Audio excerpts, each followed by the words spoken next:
Kyle Adams, aka Captain Spish. She knew I helped dogs and saved their lives. That's confidence and strength in the dog world. Teach me, oh wise one. Because nothing learns through punishment. It learns through reward. And a lot of times I'm dealing with dogs no one else will help. Oh my. Every dog should have these basic skills. Yeah, I mean, trust seems like the biggest step for any of this. You defeat the energy. You pop that bubble of anxiety. We know you're scared. Here's what you do about your fear. That's true power in the dog world.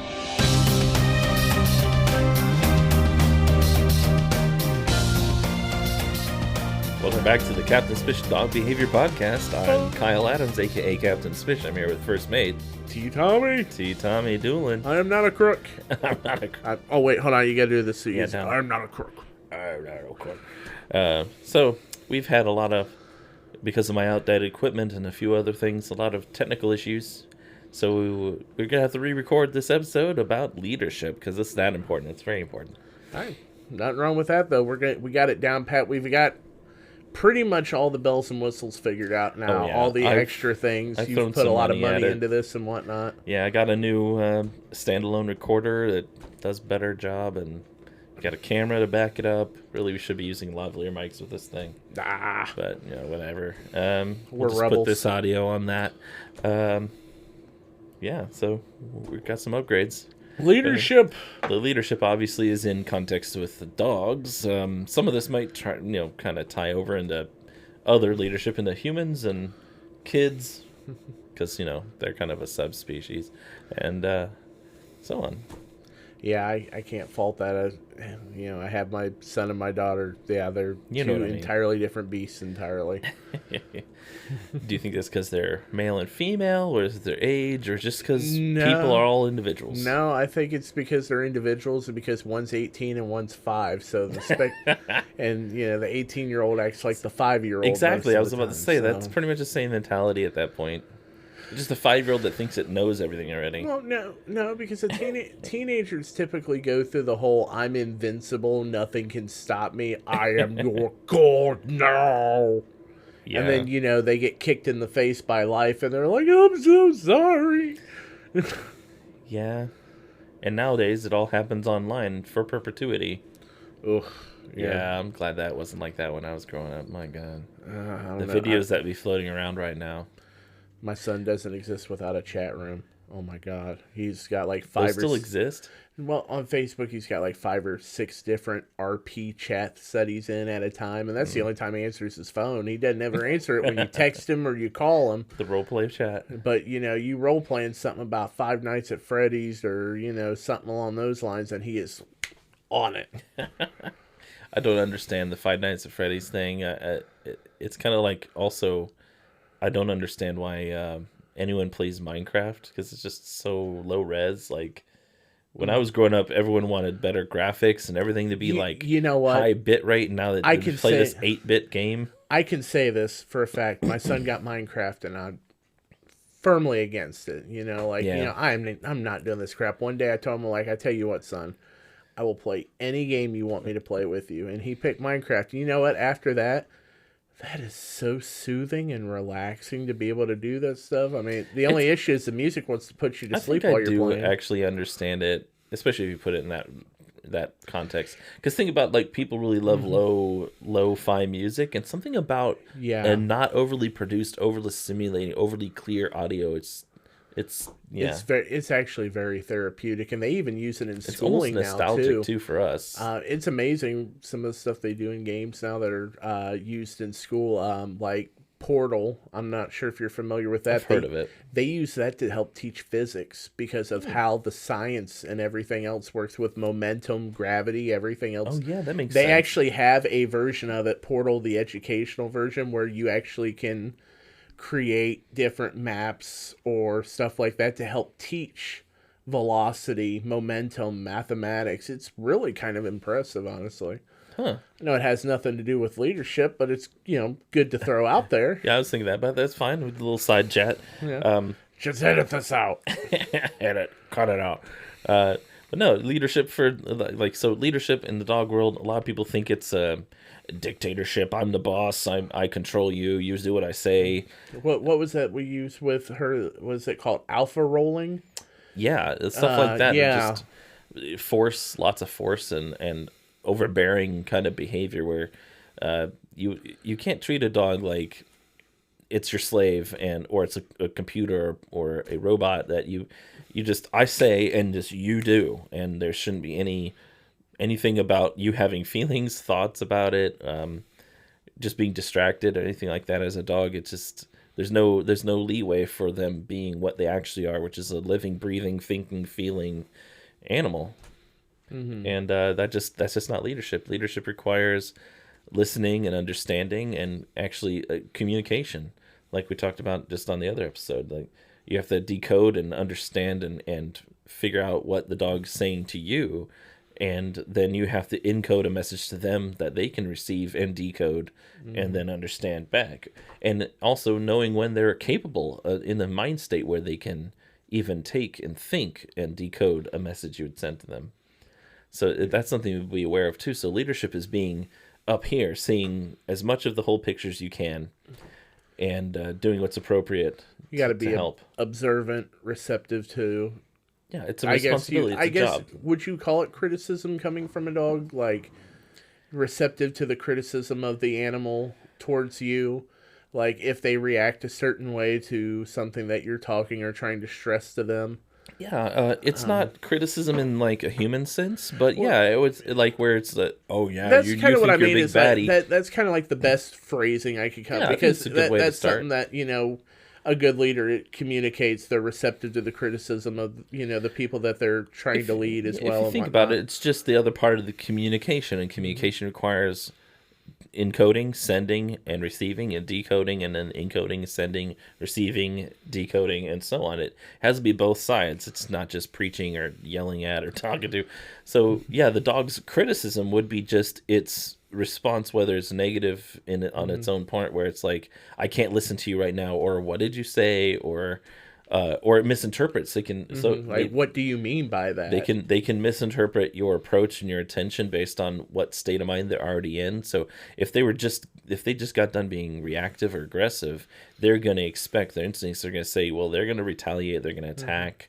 So when you approach them, even if it's with good intentions, and with a message of helping them through that, or to show them that you forgive them, or it's no big deal, they are going to interpret it through the lens of readiness, that you're going to be responsive in a similar way they reacted, which could Hmm. be aggression. So sometimes just giving a moment or stepping away and letting both you and the dog let go a bit more of that toxic energy of whatever just happened, that trauma, that fear, that aggression, whatever it may be, is the best approach. Not everything has to be corrected or attacked, especially in the moment. Hmm.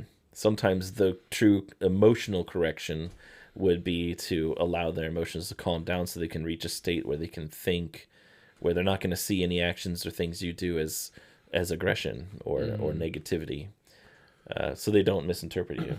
And that's a good piece of advice for when you get in arguments or misunderstandings with humans, and too, is just to everyone should just be quiet best you can, walk away, rethink what just happened, and come back and approach. Give yourself a chance to process Exactly. everything that happened. And being a simple doggy, processing isn't their strong suit.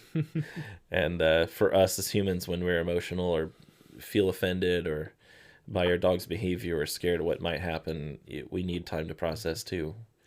So, would you say that being a good leader is required to have a dog or really any kind of pet animal or anything of the sort? Do you have to have a good leadership quality to be able to, have that in your life? I think in general, yes. I think that sometimes I've seen relationships with humans and their dogs where they're perfectly healthy, but the dog is definitely a bit more of the leader when it comes to, you know, dictating the emotions and what they do and so on. And that works, but ultimately at some point, the humans do see more and understand more what's Mm-hmm. going on in the world, and so being a leader, at least when you can be, when it's time to step up, you need to know how to do it. Because if a situation occurs where that dog doesn't understand what's happening, or something scares them, they're not going to lead themselves out of that. They're not going to know what to do, and they're going to need you to understand what they're seeing and thinking and feeling, and what about, and that you get a hold of them emotionally, sometimes physically, calm them, redirect them, and know to teach them here's how you respond to the situation. So you have to step up in that moment. So yeah, in general, you're gonna have to know how to be a leader, because the dog's gonna need a leader. And if no one's really controlling what's going on, the dog's gonna think, well, no one's performing these critical tasks or controlling this critical resource, or something along those lines. And it's gonna take a job that it's not equipped to do, that it really doesn't want, because dogs don't really want to lead and control. And it's going to lead them to having a lot of anxiety and fear and other side behavioral issues, along with probably inappropriately handling a situation. So yeah, leadership really is about being like a parent more than anything else. And You're not iron-fisted ruler. You're an understanding partner in what they're doing. You just happen to understand a little more what's happening. And kind of building on that, so let's say somebody, they have a dog, but they're not really equipped in that leadership role. Could that actually cause some of the behavior problems in the dog? Like, say, you're getting the dog from, we'll just throw this example out there, a breeder that actually knows what they're doing, hasn't had an issue or anything like that. You get a dog from them, and then, all of a sudden you're not equipped to handle it, and now this dog is exhibiting these other behaviors and whatnot. Could not having a good leadership role actually cause that to happen in an animal? Yeah, certain individuals, like what basically I just said, not being a leader causes a behavior issue, like causing fear and anxiety, because you're not seeing that there's a job to do, that there's something that needs to be addressed or controlled or protected, whether it's the dog, a resource, your home, yourself, because you're just a human thinking everything's fine, that it's a mailman or it's a visitor, it's normal. Like there's no threat. And we know for a fact there's no threat. The dog doesn't. The dog just sees it as a possible intruder, and it startled them, it scared them, and you're oblivious to what's happening, which means the dog's like, oh well, they don't even know they're about to die, or that it could be that they're about to die, and someone needs to protect us, so I need to step up, but I don't know what's really going on. I'm not strong enough to deal with this.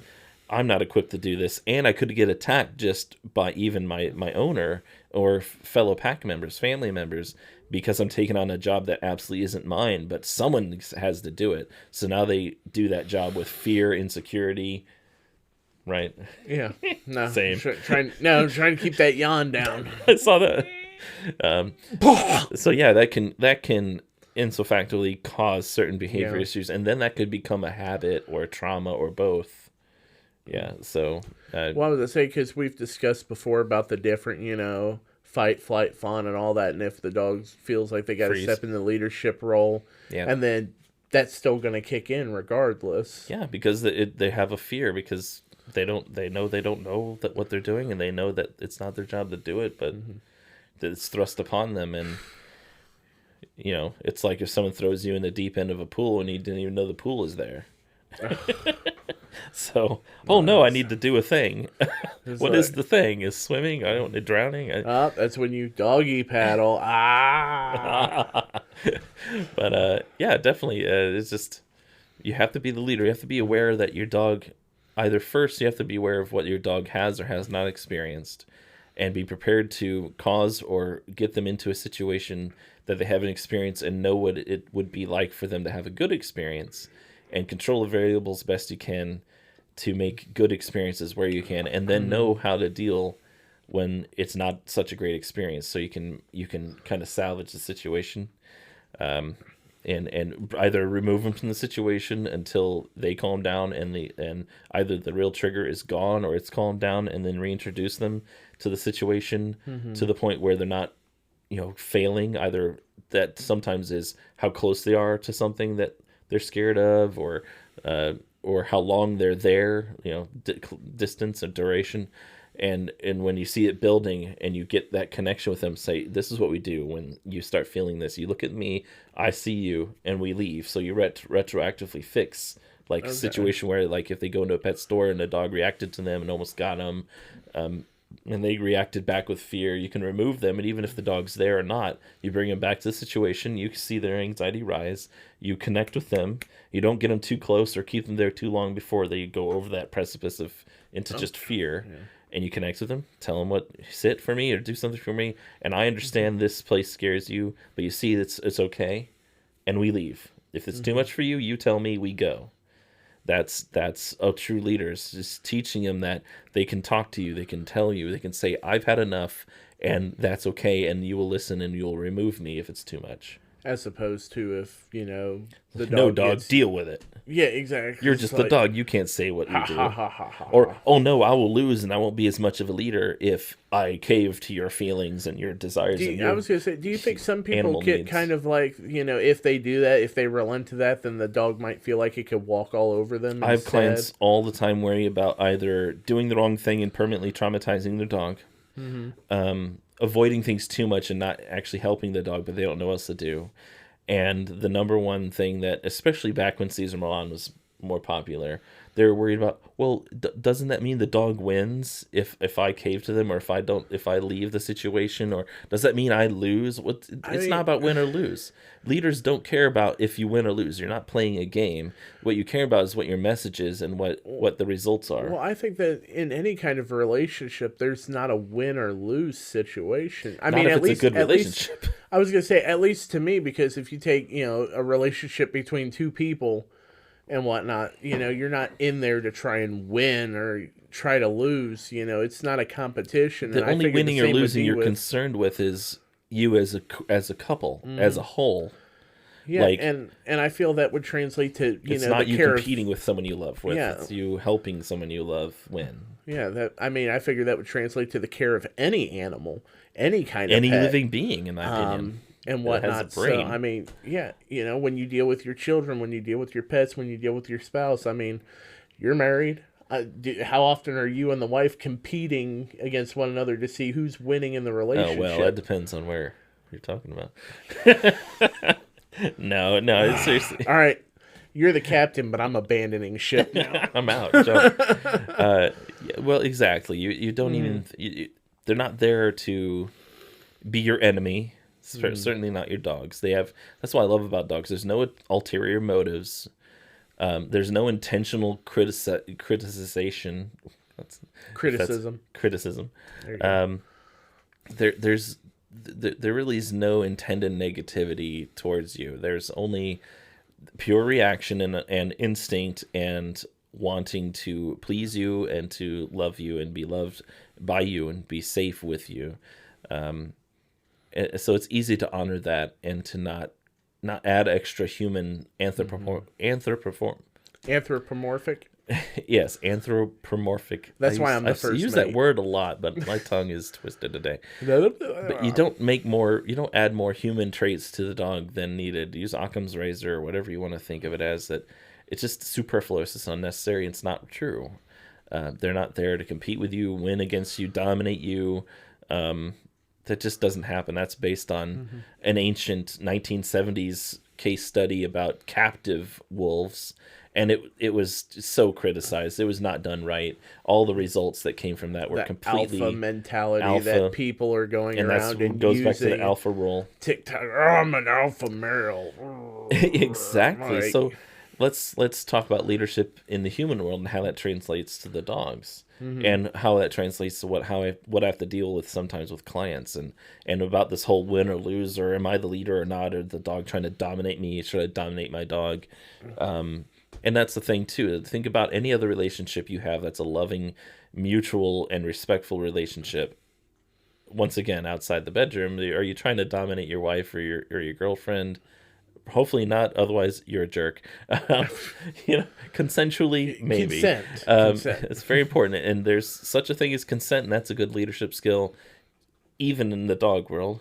They may be a dog, but they still need to accept your leadership, and you can't just force them to do things. You shouldn't force them to do things that they're really scared about, or they're telling you, no, I can't, or I don't want to, or I don't understand. I need to be left alone. And then people get bit and they wonder why. Well, you didn't listen to them. You didn't respect their boundaries, respect their limits. and understand that about them. You see how leadership, we keep on going back to, it's about you as the leader. It's about listening. It's about respect. It's about understanding. It's about formulating a proper message. So in the human world, they think that anyone who's overbearing, strong, loud, a lot of people think that's a good leader. Oh, look how strong and powerful he is. Well, no, he's insecure. The more a dog or a person acts dominant and says they're dominant and says they're the leader, the more weak and non-leader they really are. That's the sign of insecurity and weakness, that they know they're doing a job they're not equipped to do. Sometimes a job they don't really want. They just want all the accolades and the perks and benefits and social benefits of being the alpha or the leader, and they don't even understand or care to understand what that job entails. They want all the power and they don't want any of the responsibility. They want all the reward, none of the risk, nothing of that sort. And that's what you see in fascist dictator strongmen is, oh, I'm the best, I'm the greatest, and I'm strong, and I'm loud, and I say whatever I think, and that's admirable, and I don't have any filter. I don't care how it affects anybody. That makes me powerful. It means I'm the alpha. I don't care what you think. And no, that makes you weak. That makes you a jackass, and that leads to weakness and vulnerabilities. Now, I know that you said that you've had to educate some folks, on some of your clients as well and whatnot. Is leadership a common factor? Like, most of the people you deal with, is there always some kind of lack of leadership or something that they can improve upon that could have maybe avoided the situation or maybe made the situation better? Is it basically, I guess what I'm trying to ask is it a common trouble that you run into during your client visits and whatnot? Like the trouble as in the people lacking leadership skills or understanding of leadership? Yeah, like could that be, the cause, or I think it usually comes back to some weakness in their leadership. Normally it's not that they don't have leadership. Most people know they have to lead and train their dog and be the one who sets the mind state of the house or the rules and so on. But there's blind spots most people have that I go and talk to, including and not limited to, like the things we mentioned about not knowing they need to listen to their dog and what that means and how important it is, and how that actually helps the dog listen to you. Whatever you want to get from your dog, you have to give to them first. So you want them to listen to you. Maybe you should first listen to them. Like, why are they doing what they're doing? How are they feeling right now?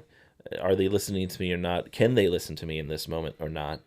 And then how do I get that from them? How do I get a message to them so they know? So I throw that line of communication out, so we now have something to communicate through. So now you essentially have a dialogue through the dog as dialogue. well. Yep. It's both ways. It has to come and go. And so a lot of people have some blind spots in the leadership with that, or they're not being leaders in giving the dog other things they need, including just physical exercise, and then giving them rules and guidance in that exercise, that context of that walk or whatever you may have that you want to do with your dog. Walk, play fetch, everything is an opportunity to give them a job, a micro job, something. Wait for me, to look to me first before you get food. You don't just run out a door. You look to me until you're invited, and you're only invited when you're obedient and listening. So they don't just dart outdoors. So just all kinds of things that you do every day that you can have a conversation with that is a missed opportunity to have that conversation. Coming in, going out of your crate, or in and out of a bedroom, or in and out of the house, or in and out of a car, feeding, treat time, walking with you. When you're at work, if you work from home, where should the dog be or not be? And listen to them when they need something, like, hey, I'm building up too much energy, I'm bored, I need something from you. Instead of being frustrated and just tell them to bug off, that, well, it's time for me to take a pause and I need to do something with my dog. I need to connect with my dog. So eye contact releases a ton of oxytocin and connection with your dog. So if you want to be something to be listened to and the dog to want to listen to and look to, give them eye contact to make sure it's with calmness and that you're in a good mental state and you're not thinking. I must not be in a good mental state because I just tried the whole eye contact thing and my eyes just started bugging out on me. That's because of this really bright LED is light. that what it was? Okay. Yeah, it's like, So don't look into laser beams or LED lights. That's not helpful to anyone. But yeah, it's just you don't want to be a strong man and be try to be dominant. Whenever you say that you're the leader and you're an alpha and you're dominant, it immediately means you're not.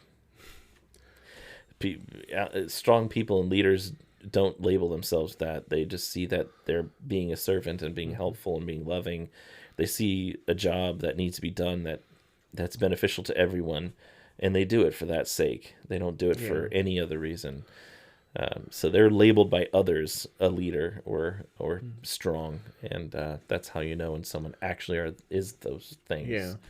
Well, I think the other part of leadership that we haven't really touched upon yet is, being the guardian, the provider, taking care of, making sure there's no threats, that the dog is, or individual is taken care of, and they know that they are, so they know they can put their trust and their reliance into them. And that's part of listening, though.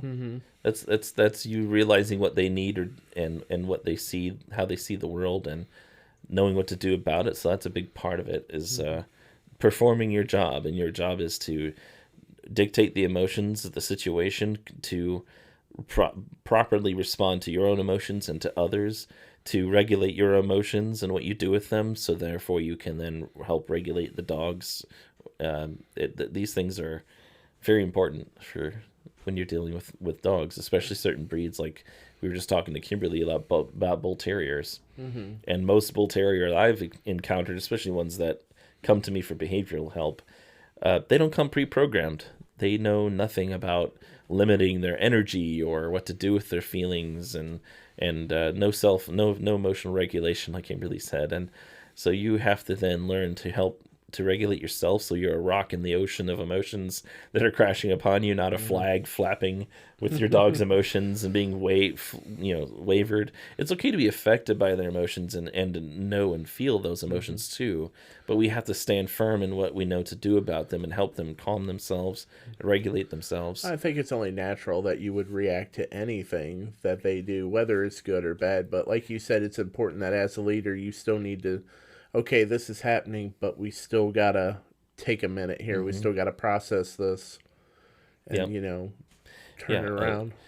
A leader is aware of and accepts their own emotions and the emotions of their followers, and knows what to do either because of or even in spite of those feelings. Yeah, absolutely. It's that taking that responsibility beyond just, you don't have the convenience just to have feelings and then that's it, and that's where you end. You have to know where to go with them, what to do with them, what to do to soothe them, soothe yourself, soothe your dog.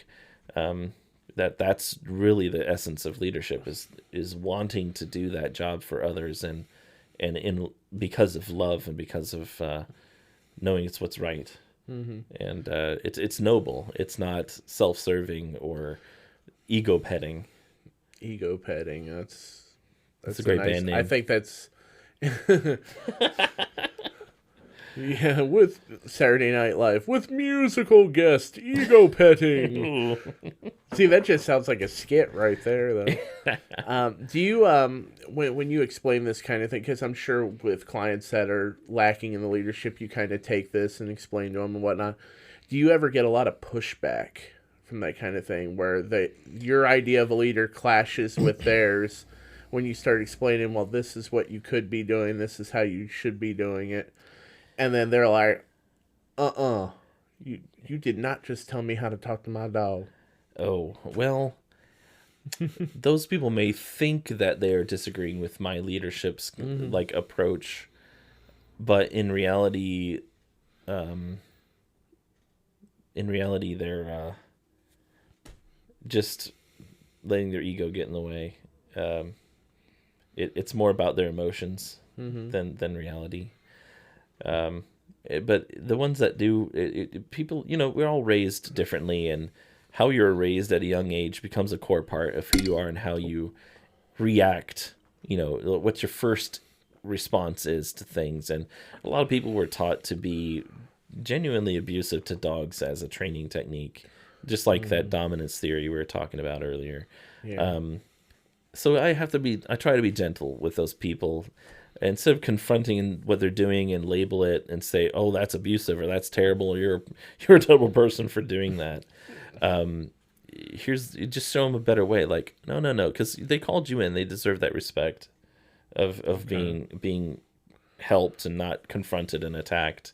But realize that they care about their dog enough to call in a professional because they know they're lost, and they know, at least at one point they knew they didn't know what they were doing. In the moment when you get there, sometimes their ego rises up and they're like, "Oh, well, I know what I'm talking about," and they're going to tell me how to do my job, and that's pretty rare, but it happens. And it's just a sign of insecurity. At that point, do you just tell them like, "So why did you call me?" I have sometimes done that when I think that the people really aren't listening and they're not getting let me get through to them. But yeah, it's just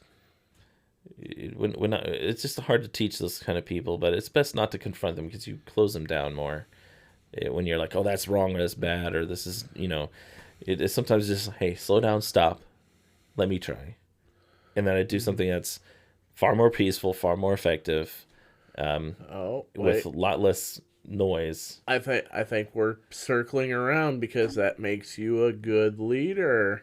Yeah, because you're taking control of the situation. You have that dialogue going. You have that communication, and a leader leads by example sometimes. And so instead of hardening the dog's heart by being overly corrective, sometimes you have to be gentle and slow. Sometimes being quiet and gentle is loud compared to when they're being loud. Sometimes silence can be deafening. Yeah, exactly.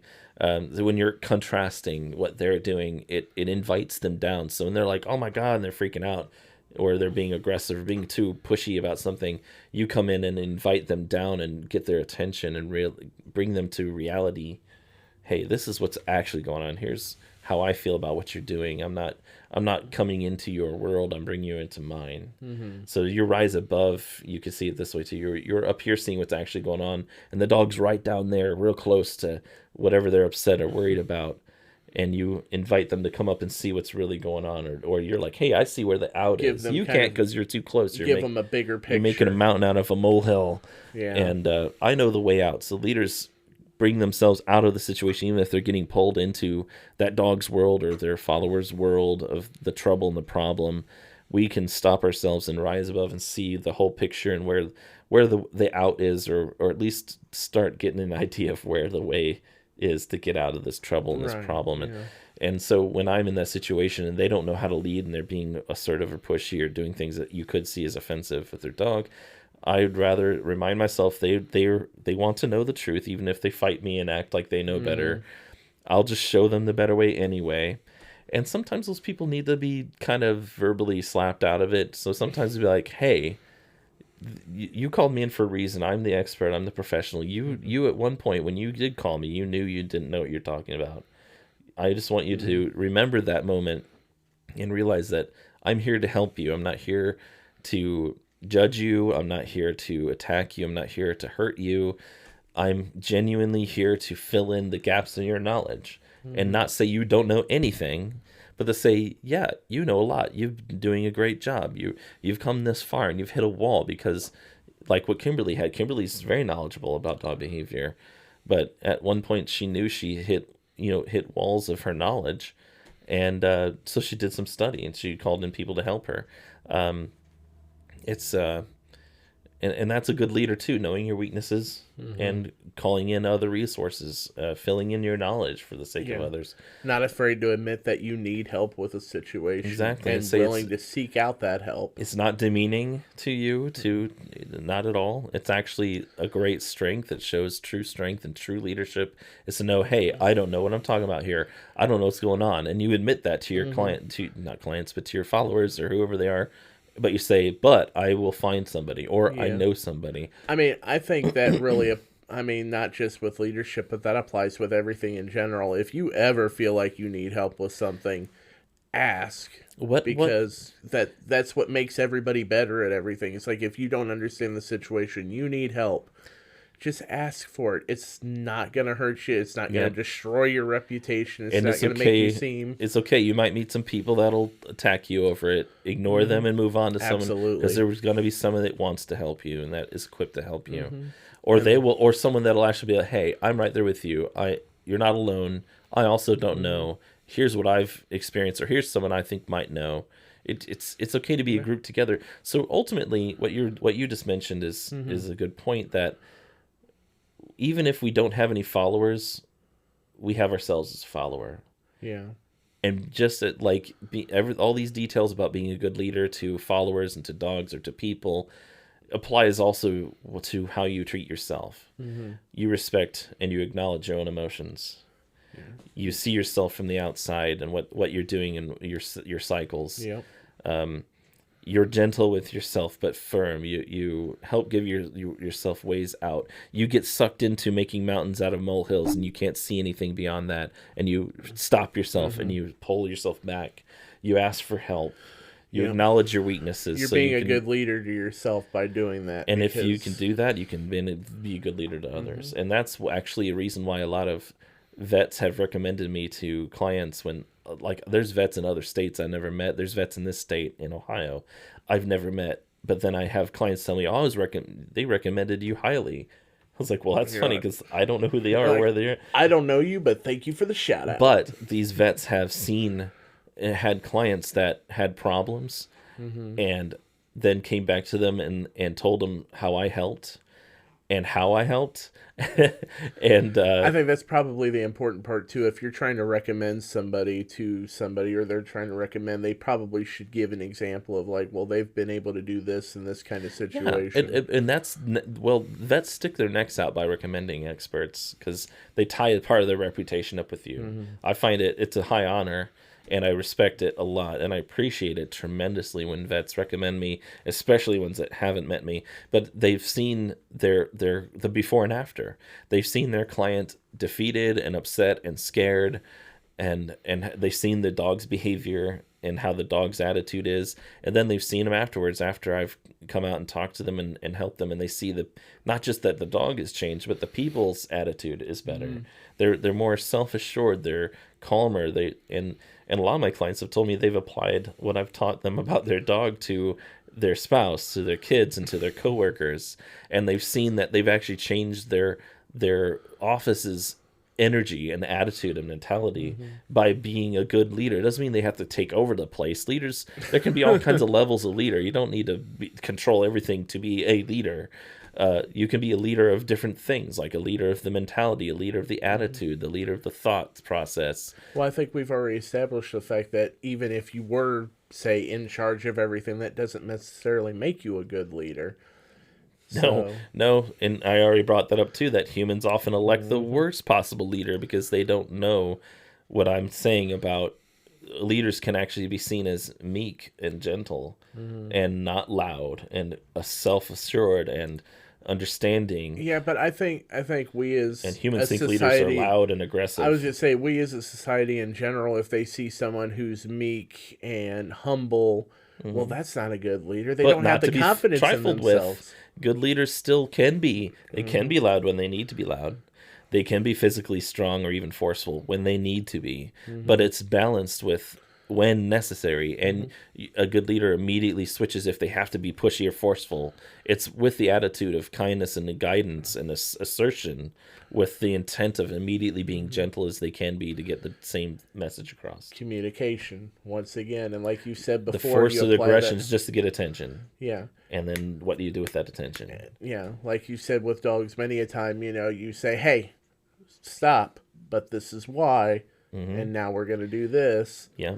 Get their attention, get their eye contact, get their ear at least. Eye contact. Not creepy. No, but that's good eye contact. Eye contact. So what you think and feel will come through with how you touch and talk. So being honest with yourself of how you think and feel, and not communicating much or frequently with your followers if you are not in a good mind state, if you're frustrated, if you're mad, because you don't want that to come through with your words. You want it to come through with your touch, because the same touch with one attitude can mean something totally different with the same exact physical touch with a different attitude. Same force, same touch, same place, but with what's behind it makes a huge difference in how the dog takes it, because they feel that micro body language, the energy behind it.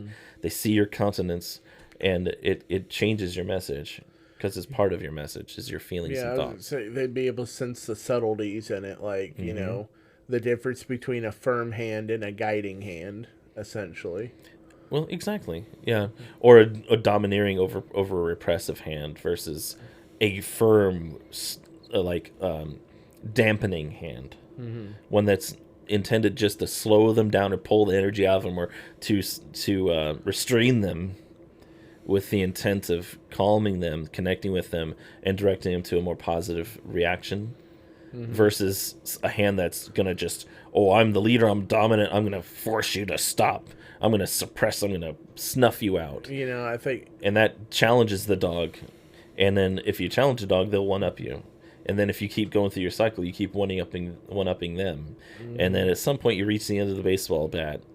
And I don't know about you, but dogs are a bit better equipped to fight than humans, and you will lose that. You will lose that. That that's the only time where you have to worry about winning or losing is if you are causing a challenge Mm-hmm. where you're fighting against your dog and you're not realizing there's a better way, that you don't need to challenge or fight or attack. You can Yeah. redirect, you can lead and guide. If something were to get to that point, like say somebody gets a hold of you and they've gotten to that point where they've kind of Oh done the yeah. one up thing, Oh yeah. is it possible to bounce back from that? How difficult is that? That completely depends on the client's plasticity, their Mm-hmm. ability to acknowledge when they're doing something that's not right, and to understand that and stop it and redirect themselves Mm-hmm. into a better cycle. And then they have to be patient with that, so the dog gets a chance to realize that it's not being challenged, and because they'll keep one upping even if you quit challenging, if that's the conversation you've been Mm-hmm. having with them, you've conditioned them, you've trained them to challenge you even if you're not currently challenging them. And you have to help them deprogram, you have to give them a chance and be patient for them to realize no one's challenging you anymore, we just want to engage you, Mm-hmm. we're not here to fight you. I'm not something to be fought against. So whenever I deal with a dog and they think they can one up me or they can fight back, I just stop whatever I'm doing. I'll just either literally pause physically where I'm at, or even back off, because it's not about winning or losing with the Mm-hmm. dog. I didn't lose and become less of a leader because I backed off when the dog wanted to attack me or fight me. I showed them that I'm not here to fight you. I will Yeah. I will let you do whatever short of hurting yourself and like killing yourself or hurting or killing someone else. Whatever. Chew up that sock. I'm not here to fight you Oh over no, that. not the sock. And then I'll come back and get it because I still want that sock. I still don't want you to chew up something or a remote or whatever it is. But if you think that I'm there to fight you over it, no, I'm Mm-hmm. not here to fight you. You can't fight me. And then when they're punching at something that doesn't punch back and they can't even strike, it becomes pointless and their energy drops and they realize, well, I swing and then nothing happens, and they're not playing that game. Like I can't get their emotional goat. Mm-hmm. I can't bite them and fight them. So what do I do if they're not here to fight me over this, but they're here to still challenge me over this? Well, then what's the point? And then they start asking questions. Well, this is pointless, and they're not here to do what I thought they were here to do.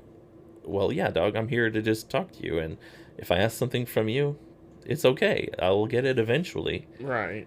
And no matter how long it takes or what happens in between, once I get that object, I will have you do something for me and give you a reward. I'll have you come sit and then get a treat. Oh, Mm-hmm. you relinquished this finally? Yay! I'm not mad. I don't hold a grudge. I didn't fight you over it. No one got hurt. Um, so you get a reward because now I have the sock. When I have the thing, you get rewards. When you have the thing, you get challenged. You burn up a bunch of energy, waste a lot of emotional energy, but no one attacked you and fought you, and there was no good reason for it. And if you lose energy, it's like money to dogs. Yeah. So they're burning all this energy to get almost no reward by having this soccer remote or whatever it is. But if they obeyed sooner, they wasted less energy, and they get the reward, which makes that reward worth more. So it's like, do you want to get paid $20 for an hour of work, or do you want to get paid $20 for 10 hours of work, or Pretty same sure amount most of, of us answer 20 an hour for or the would you work. rather earn 20 for the 1 hour, just playing a video game, or do you want to get paid 20 for 1 hour breaking rocks apart and hauling 100-pound, 300-pound wheelbarrows of gravel from one Yeah, place to the that other. example probably just depends on who you are, but I mean, whatever. Well, The but the most point I people think aren't going to want to exert a lot of energy and force hard labor for an hour versus something that's they enjoy true. for an hour, Yeah, right? And absolutely. that's kind of training in a nutshell. Just make when they do things for you as smooth and easy, but still a little challenging in a fun way Hmm. and rewarding. And whenever they want to do something that's inappropriate or for the moment or that could be destructive or harmful to them, you make that be arduous and take a lot of energy and time. Yeah. And the more you don't spend emotions on being frustrated or mad and you just go through the process and you're calm, they'll see that you're burning very little energy and they're burning a ton of energy. In the end, it's like a game of Monopoly. I'm going to have more money than you, and your reward is going to be devalued even though you still get one. Hmm. So it just Yeah. use that to your advantage. That's how leadership works too, is being creative and understanding and paying attention to what you represent to your followers. Have you ever had a case where that was probably one of the most difficult things that you could get across? Oh, yeah. The whole leadership thing, Because they've like, been hardened so much, yeah. That can be, it's such an encompassing, all encompassing thing. Usually the leadership idea is something I don't bring up like as a point. hmm I bring it up piece by piece, by moment by moment, and then at the end I'll be like, well, that's what being a leader really is. But right, most of the time I don't even have to use the words. It's yeah, not necessary. Sometimes by just bringing up, well, you need to be a leader, it sometimes brings so much connotation and baggage from whatever they thought a leader is that now I have to confront this idea and tear this idea down before I can even give them the truth, like the real idea. okay, So sometimes just by like showing what a leader is by example, telling them about how to listen to a dog and pay attention and what they represent and how they communicate, and just as a holistic idea that you don't have to then confront a previous idea or a connotation. okay, Just like I don't bring up the word dominance or dominant unless the people are I could tell they're already thinking it or they've brought it up themselves, because I don't want to bring up a monster to fight before I can then give them a lamb. We need to. I just want to circumvent all that and just right. tell them the truth and the reality and show them it works, and rather than having to tear down something first. No, I think that's really good. I, that's a wonderful way to approach that. In all honesty, I mean, you don't ever want to break out your big guns for something No, well, minute. why waste the energy? Why cause a challenge, a problem where it doesn't need to be?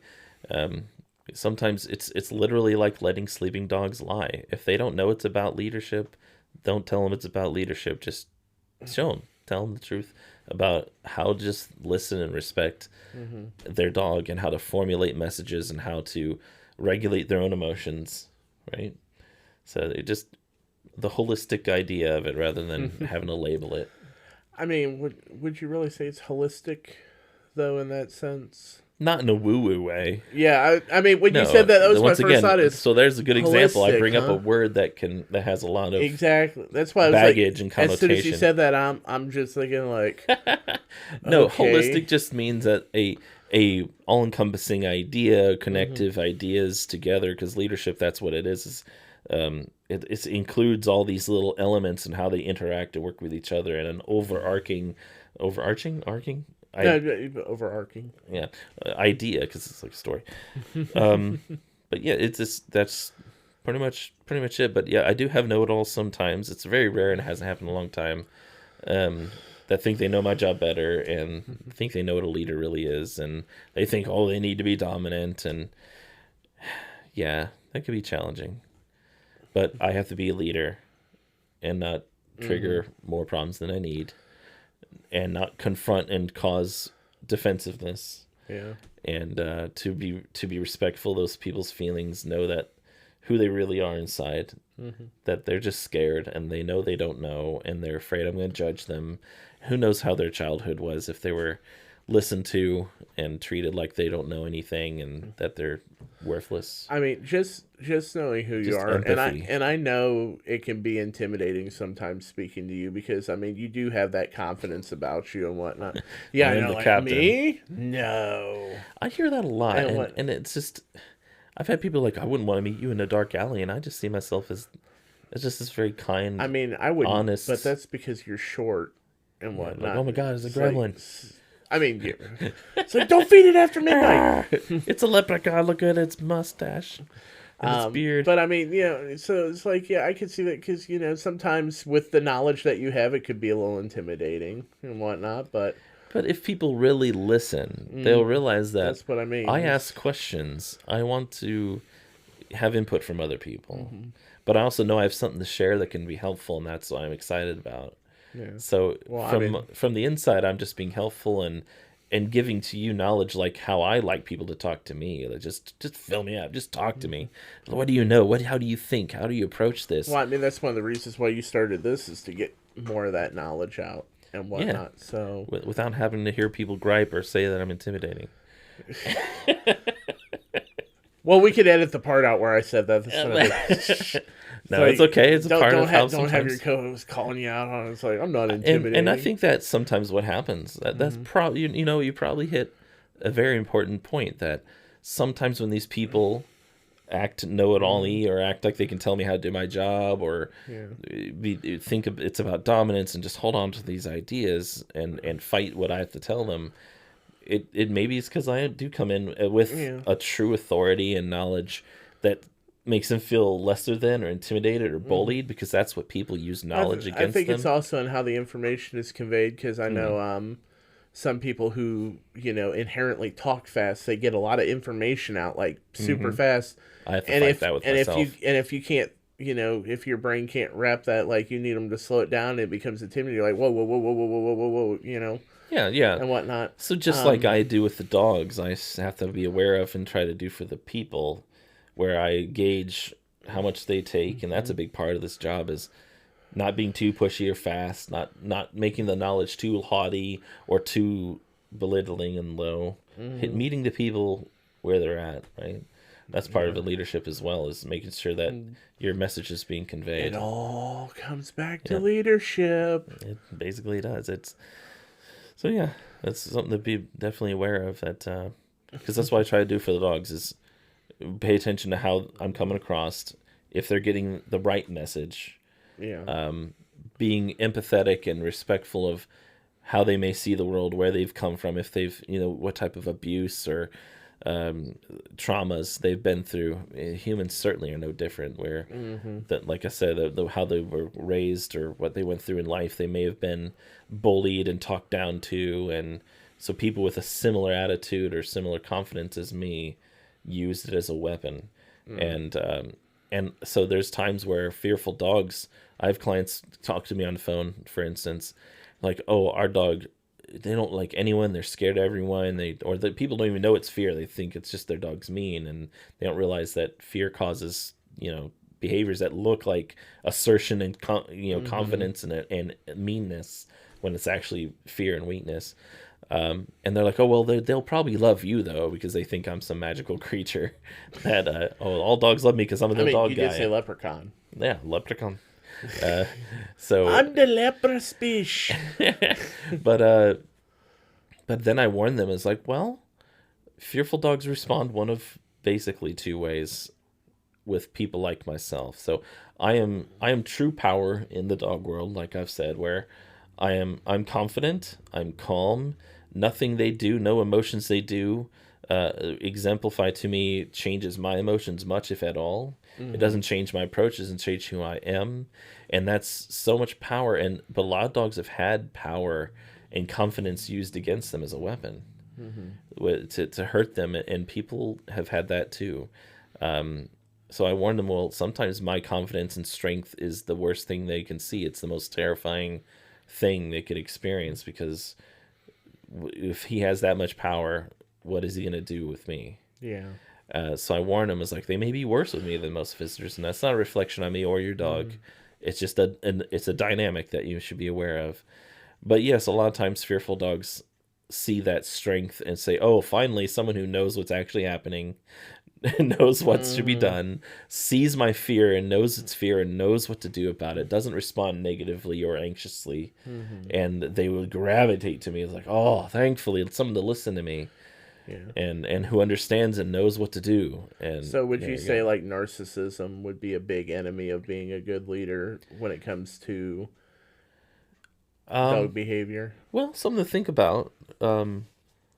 A diagnosis of something like you have narcissistic, psychopathic, or sociopathic tendencies in of itself doesn't make you a bad person or a bad Mm-hmm. leader.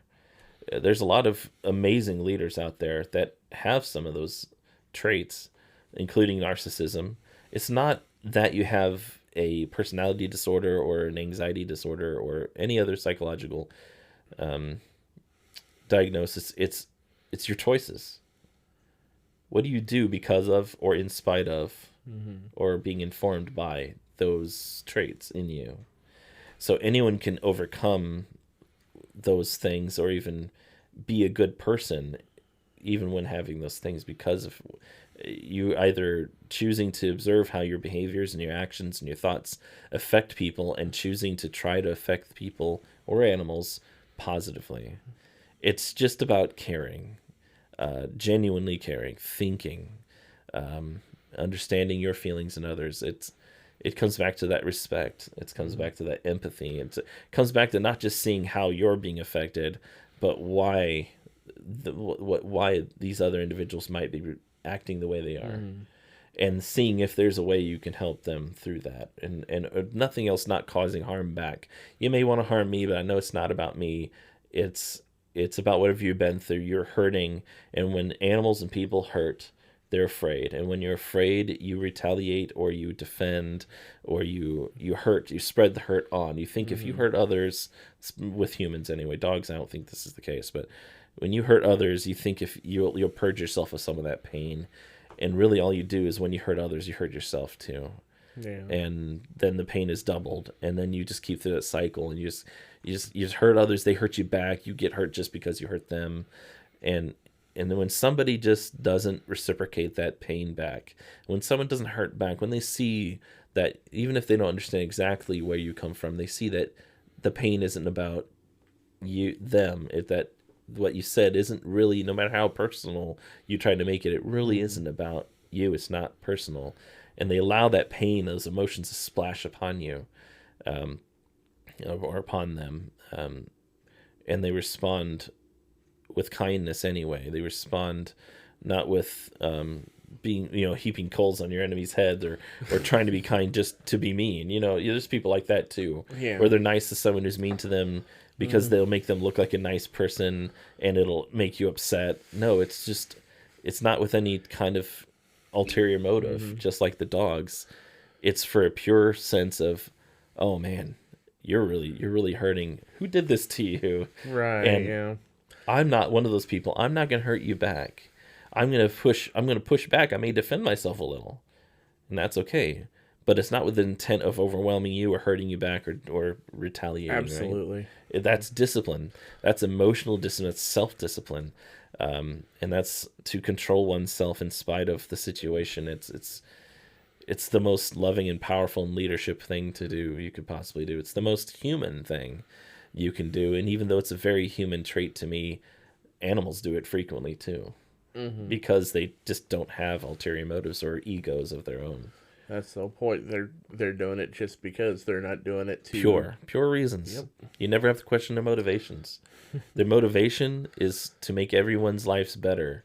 Their motivation is to not be hurt themselves, and it's never to insult or to manipulate or any of that. And that's why losing an animal is so painful, because there was no walls, there's no boundaries, there's no reason to hold back, and Mm-hmm. you connect fully with them then, and that's part of Yeah. leadership too. I was gonna say it sounds like leadership. I think to sum it all up, it's not. It is a choice, but at the same time, it's more importantly It's a a lifestyle eventually. responsibility. Yep. A responsibility and a lifestyle that Yep. you need to have and you need to be able to adapt to. Yep. And a lot of my clients notice that it seems like, and it is at first, quite a burden. because you have to it think, you have sounds to stop intimidating. yourself, you have to rise above, you have to think ahead of what might happen and I mean, pre-plan and if you were to bracket it all out with everything that we've discussed hmm. in today's episode, I mean, it could be overwhelming and intimidating for sure. But as you just Absolutely. take it bit by bit, I tell people focus on what you think is the most important thing first. Hmm. It's just like a bodybuilder. At first, you're very weak and you only can lift one object or a certain amount of weight at a time, and that's Hmm. okay. That's where you're at. But you keep pushing yourself. You keep adding on more responsibilities and tasks to yourself, and it becomes second nature. Hmm. And And then after you, a while, it becomes it's light. It's just like breathing. well, and then even going further into the whole the bodybuilding example that you have on there, it's like, and then once you have it, then you could start focusing on the areas that you're weaker in. Okay, how do I Absolutely. make this one stand out? It adds Let clarity, me do right? that. Because now you know Exactly. what you're dealing all these things right. Now you know it gives you clues of what's actually going on You because you and have you these acknowledge weaknesses. like, okay, so I'm weaker in this area, so Hmm. let's go ahead and start working on this now. Yep. Let's work on this one. I've got a good handle on this with this Hmm. situation with the And dog. Let me go sometimes it's ahead and your start balance. working It's on not this about one. actual strength. You got to be able to admit what you're weak on and then Hmm. build on it. Absolutely. And nobody's going to be strong in every aspect. In Mm-mm. life, everything has a trade-off. Um, so, so your strength may not be controlling your emotions very well. Sometimes having a partner in life can help balance that out, like your wife or your girlfriend or boyfriend or whatever it may be. That they can help you be that outside perspective for you too, where it's, hey, you don't do well because you have an anxiety problem, this is going to make you worse, just breathe and I'll deal with this. Mm-hmm. Or everyone has an anxiety problem here, it's okay, let's cope. How do we do our best? You don't need to be perfect, you don't need to do everything flawlessly and to get Yep. all these results. Just try. I tell clients all the time, if you have the right attitude and the right approach and the right desire and the right motivations and you're honest with yourself and you're being respectful and Mm-hmm. patient and you try to get a message across, you will make a difference. You will help your dog, you will help your partners. I think another great way to say it is not one person knows everything. Not one person knows Some of us can every seem like as it, oh. but and that's just one of my strengths is having a lot of knowledge about a lot of different things. Hmm. But you know what? That came from necessity because of not having, because of Hmm. neglect, because of boredom, because of fears, because of all the things that were Hmm. weaknesses. I've increased strength through knowledge, and Hmm. through peace and understanding, and through um, patience with myself Yeah. first, and then with others. It, we're all still learning. No matter until Oh you yeah, die, you're learning. absolutely. And if you really think you know it all and you've learned and you're done learning, guess what? You're dead. You might as well be. It's life is pointless at that point. From then Yeah. on, it's boring. That's the beauty of life. There's always something more to learn or relearn because you may have forgotten it, or you may Yeah. may have thought you knew, and now it's It never hurts to go back and look at things that you thought you knew because you might learn something else. always be willing to throw out what you thought you knew in the face of good and better evidence. There's no better way to live. There's I've had to do that with my behavior Yeah. work. I look back on some clients I've worked with and be like, man, I wish I knew what I know now because I could have packaged that differently, or Mm. I know more of what to do there, or that wasn't the best advice for that situation. Yeah. But what can you? I'm only human, Yeah. I mean, and I just hindsight learn is from it, so I then remember that, so I can give that good advice to the next hindsight is person. 20/20. That's why it's always good to learn from it. Never be afraid to go back and explore the other options. Yeah, introspection. Hmm. Very important. That's a trait of a good leader too, is to be able to look back on your mistakes without deep regret and self flagellation, but with the goal of I won't ever do that mistake again. Hmm. Not I'm so stupid, I'm bad. That's not productive. It's, oh man, I'm better now, and that's good, and Hmm. I want to be better than I am now. I want to look back on me now the way I'm looking back on who I was in Exactly. the future. And that's a good thing. It may suck a little. It may not be something you're comfortable with, but it's a I mean, very good thing. yeah. Yeah, absolutely. Yeah, because that means you grow. That means you're a functioning adult. Congratulations. Functioning adults should be very embarrassed and disappointed at their younger self, but also forgiving of them and thank them for helping you learn those lessons, no matter if they were hard. Yeah. Very And with true. that, I think we'll end our I think conversation about leadership. If you don't have any other questions. If any questions, comment. Yeah, please like, comment, subscribe. We're a small brand. Well, my YouTube channel is 17 years old, but we don't have very many subscribers, so I didn't do much with it until about now. I really should have, but that's neither here nor there. Remember, we were just saying about younger self. You should have done this then 10 years ago or more. This should have been happening. But you know what? My older self is more prepared for this. I have better things to share with you because of it.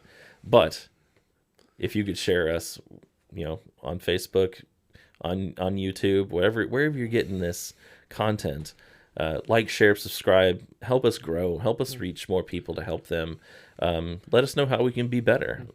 What do you think about leadership, and what do you have to contribute to the conversation? You can always get in touch with us about your stories as well. Absolutely. Send us an email. It's captainspish@gmail.com or Yahoo. Either way. It's just my business name as one word at Yahoo or Gmail.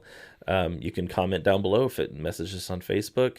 We're more than happy to hear from you, and the interaction really helps with the algorithm, helps us spread to other people, and helps us get better so we can give you better content and more information. And let's be honest, we don't really do anything. I work a 9 to 5. You do I board dogs, I rehab dogs, I travel for consultations, I walk dogs, I bathe dogs. So in other words, he doesn't have a life. He's got plenty of time to read your email. It's all good. It's all good. My brain energy is low at night, but I work it out. I really could use to have an assistant again, but that's just what the Android's for. What are you charging?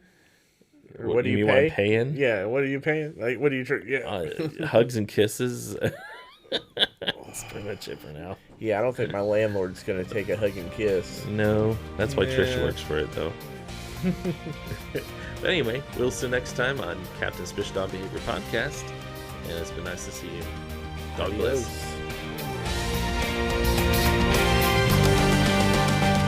It was unconventional, but it worked. And I never tell clients, just like I never tell the dogs, not to be scared. Unfortunately, dogs don't have the ability to just talk it out with you. See, there's all kinds of different types of bites, but I'll get into that later. What's happened here? How did this start? How can I help you? You reward good behavior, and you discourage or redirect bad behavior into good behaviors. Warm talk, anecdotes, stories, get to know me, get to know them. Yeah. What you do or don't do with that dog, how you handle that dog, how you think and feel, and what you do with your thoughts and feelings around that dog. And it's going to be for the rest of that dog's life. You can't just unplug the corgi and plug him back in. I'm going to be open and honest about it. And that was like watching art.